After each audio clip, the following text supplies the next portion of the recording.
O Santos conseguiu o empate contra o Corinthians após essa cobrança de falta no finalzinho do clássico. Mas será que foi falta mesmo? E o Igor Vinícius não deveria ter sido expulso? E o pênalti no Yuri Alberto, será que foi mesmo? Calma, que eu te explico tudo e sem clubismo. Fala, professores, eu sou o Paulo Caravina, árbitro de futebol e analista de arbitragem. Então já curte o vídeo, se inscreva no canal, e eu sei que é chato ouvir essa baboseira de curtir e tal, mas isso ajuda muito o canal, então deixa o seu like aí que vai ajudar bastante. O Santos recebeu o Corinthians na Vila Belmiro ali pelo Campeonato Paulista. E como vocês sabem, clássico tende a pegar fogo, clássico tende a ser jogo bom. A FPF vem adotando uma estratégia que não sei se é das melhores, mas ela vem adotando essa estratégia de escalar árbitros com menos rodagens para esses grandes confrontos, pelo menos ali no início, nesse início de campeonato. Acredito eu que para testar a capacidade desses profissionais. Colocou o Gobi nos dois últimos clássicos, São Paulo e Corinthians e Santos e Palmeiras, e agora colocou Lucas Caneto Belotti no apito. O Caneto já não é um árbitro tão jovenzinho assim, tem 35 anos, mas se não me engano, era estreante em jogos dessa magnitude, dessa dificuldade. Posso estar errado, mas eu não me lembro de ter visto ele apitar clássico no Paulistão, pelo menos nos últimos anos, nem jogos importantes da Série A. E eu juro que eu entendo o nervosismo do árbitro, do Belotti. Em um jogo desse tamanho, é muito difícil mesmo. Cara, nitidamente ele sentiu o jogo. E por isso cometeu sim erros capitais nesse jogo. Então vamos aos lances, que é o que você realmente quer ver aqui. Logo no início do jogo, se não me engano, por volta dos 12 minutos ali do primeiro tempo, o Zé Ivaldo atropela o Yuri Alberto dentro da área. Os jogadores fazem aquela reclamação ali, mas é uma reclamação praticamente protocolar no jogo quando tem um pênalti. O Zé Ivaldo atinge o Yuri Alberto com uma força até temerária, levantando o atacante corintiano dentro da área ali de uma forma totalmente brusca. Pênalti muito bem marcado, mas na minha opinião faltou o cartão amarelo porque foi uma entrada temerária. Mas eu entendo o árbitro segurar o cartão no começo do jogo, eu entendo segurar no primeiro amarelo, eu concordo às vezes em não dar o primeiro amarelo. O que eu não gosto é quando evita de se dar o segundo amarelo. E como a maioria dos jogadores e treinadores não conhece quase nada da regra, eles acabam aceitando a não aplicação de cartão amarelo nesse lance aqui. E por que eu falo isso? Porque quando a falta é tática, o cartão cai quando é dentro da área. Quando a falta é pela força, mesmo dentro da área, o cartão se mantém. Mesmo quando disputa pela bola, o cartão se mantém. Mas eu repito, eu não condeno a decisão de não aplicar o cartão. Só o fato de ele não precisar do VAR e estar em uma boa colocação ali no lance já é um baita acerto. O segundo lance, e talvez o mais complexo de explicar, é a possibilidade de expulsão do Igor Vinícius. E não é pela falta que ele cometeu aqui. A falta dele é impedindo um ataque promissor fora da área, com disputa pela bola, mas fora da área, é lance de cartão amarelo. Para ser vermelho aqui, precisaríamos ter os 4 Ds: direção, distância, domínio e defensores.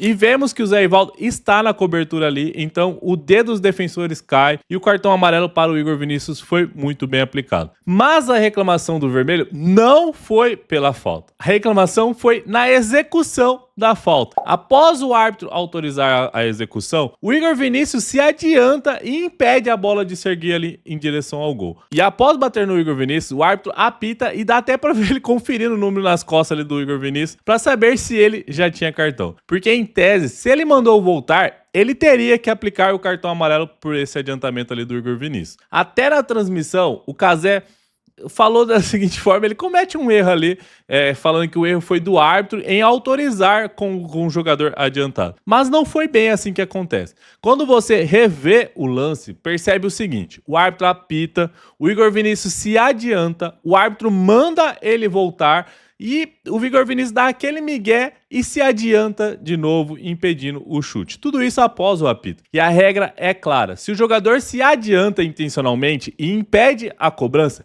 ele deve ser advertido com o cartão amarelo por retardar o reinício do jogo. Não sou eu que estou dizendo isso. É a regra. Vou até deixar aqui na tela, não sei que lugar, o trecho da regra, porque como vocês sabem, aqui eu falo tudo baseado na regra. E o mais curioso é a expressão do árbitro ali quando bate a bola no Igor Vinícius. Claramente ele está constrangido por não aplicar o amarelo. O Igor Vinícius, de acordo com a regra, deveria sim ter recebido o segundo amarelo e sim deveria ter sido expulso. E aí eu te pergunto, o árbitro fez o certo ao usar o bom senso?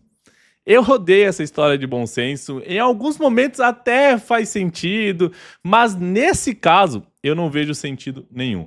Para mim, o árbitro demonstra uma certa covardia ao não aplicar, ao não ter coragem de aplicar o segundo amarelo. Tudo bem não aplicar o primeiro amarelo, mas o segundo tem que ter coragem, porque está na cara dele ali que ele sabia a regra. Ele simplesmente decidiu não aplicar. Agora vamos ao lance mais polêmico do jogo, a falta marcada pelo árbitro no lance do Gustavo Henrique ali no Lautaro no finalzinho do jogo. Esse lance, primeiro é importante a gente entender algumas situações. O árbitro já comete um erro gigantesco ao dar a vantagem, não ao dar a vantagem, ao ver a vantagem se concretizar ali com a finalização do Gabigol e depois ele voltar e marcar a falta. Se o árbitro entendeu que foi falta, ok, mas se o... ok não, né, mas foi o que aconteceu. Mas se o Gabigol faz o gol, ele não poderia anular porque ele deu vantagem. O Gabigol tem a vantagem, sim. Tanto que a bola passou ali muito perto da trave, muito perto do gol. O árbitro acabou dando uma segunda chance ao Santos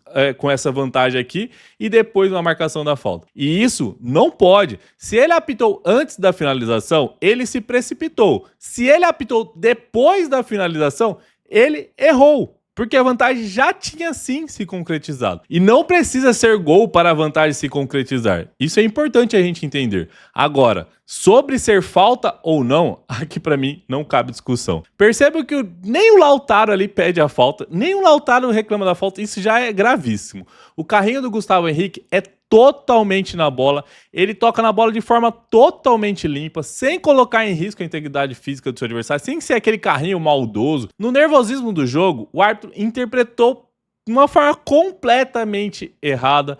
Vi até gente dizendo aí por aí que foi falta do Lautaro, porque ficou a marca no pé do Gustavo Henrique, mas também não foi, gente. Não vem com essa. Gustavo Henrique coloca o pé ali para tirar a bola de forma legal, tudo mais, mas ele coloca o pé por debaixo de onde o Lautaro vai pisar. O que acontece depois ali dele tirar a bola é totalmente acidente de jogo. Não houve falta nem do Lautaro e nem do Gustavo Henrique aqui. E como o árbitro não tem sorte, todo árbitro, ninguém tem sorte, no pior erro dele na partida, saiu o gol de empate do Santos. E lembrando, não cabe revisão do VAR, porque não é um lance dentro da área ali, nem de cartão vermelho, e o árbitro só pode revisar após a execução da falta, não o que aconteceu antes dela. Conclusão. O Santos deveria ter jogado o segundo tempo inteiro com um jogador a menos e não foi falta no lance que originou o gol de empate da equipe santista. Corinthians acabou sendo muito prejudicado nesse jogo. Se você gostou dessa análise, compartilha com o seu amigo ou manda naquele grupo lá